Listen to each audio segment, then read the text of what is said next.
In 1997, when I released Rich Dad, Poor Dad, that book caused a bit of an upset because I said, your house is not an asset. So in today's world, if you want to be rich, you have to know the difference between assets versus liabilities.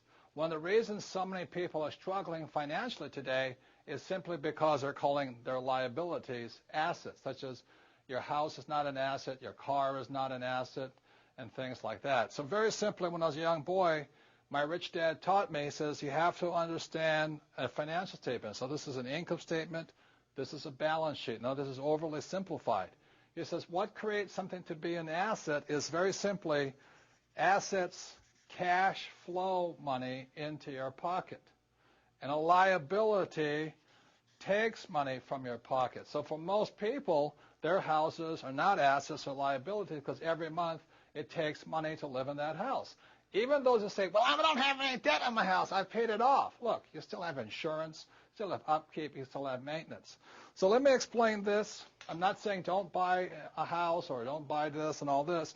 I said if this is a house and I rent the house out and every month it's putting money in my pocket more than my expenses, then that house is an asset. Now that very same house, if it goes unrented or somebody trashes it or whatever they do, that very same house can be a liability. So a house can be an asset or a liability depending upon the most important word in business. It's called cash flow. Once again, if cash flows into your pocket, it's an asset. If cash flows out, it's a liability. Think of it this way. If you stop working today, how much cash keeps flowing in? That's from assets. And if cash keeps flowing out, that's a liability. So I'm not saying don't buy a house. I'm just saying don't call a liability an asset.